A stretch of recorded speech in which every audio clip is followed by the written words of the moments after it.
Americans need not only the right, but the opportunity and ability to get the guns they need to defend themselves, to protect themselves against militant Islamist terrorists. Anyone who reads the news and who is not blinded completely by political correctness can understand this. Recent reports have indicated that Al-Qaeda affiliated organizations are advising militant Islamist fanatics in the United States to kill, to murder, to massacre Americans.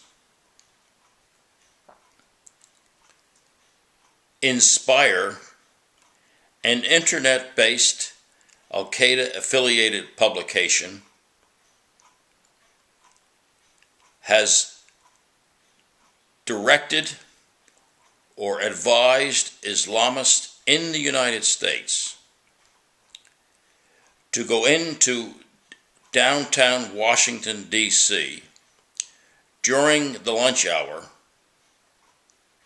and shoot up restaurants in an attempt to kill, to massacre federal workers and other Americans.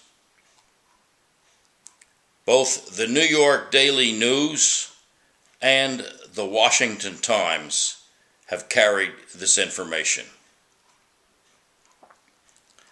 Obviously, Americans in Washington, D.C. and elsewhere need to be able to acquire, carry, and use the guns they may well need to defend themselves and others from these militant Islamist nutcakes. For many years in Washington, D.C., because of ordinances in the nation's capital, it was illegal for people in the District of Columbia to acquire handguns for their own protection.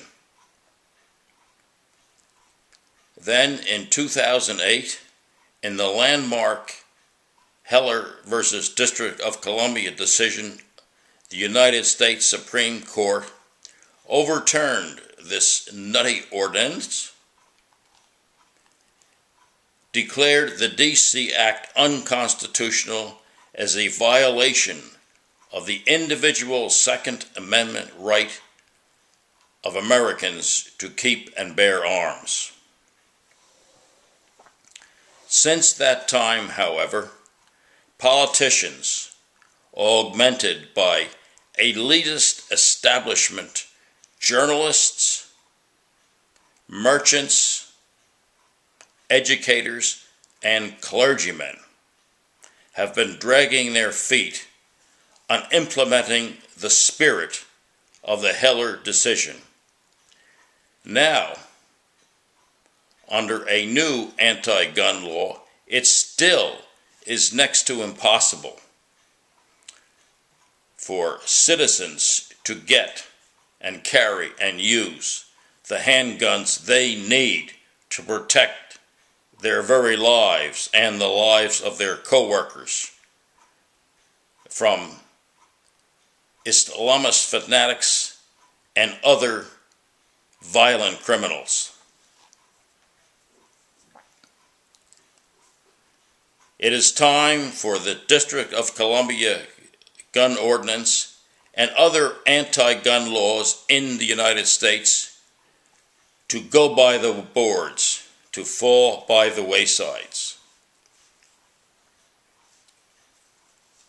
People who work to prevent the freedom of law-abiding Americans from enjoying these Second Amendment rights from actively enjoying these Second Amendment rights if the terrorists manage to kill, to massacre American citizens because of the activity of these politicians and these other elitist nutcakes. The blood of these innocents will be on the hands of these politicians and their supporters. Let me repeat.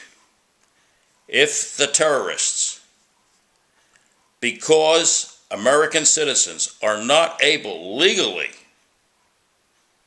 to obtain the firearms they need to protect themselves and their co-workers and their families and people in general from militant terrorist murderers, the blood of these innocent people will be on the politicians and their supporters who have worked to prevent law-abiding citizens from being able to exercise their Second Amendment rights. Congressman Mendelson, or Councilman Mendelson, this means you. Senator Durbin, this means you. Schumer, this means you. Obozo, this means you.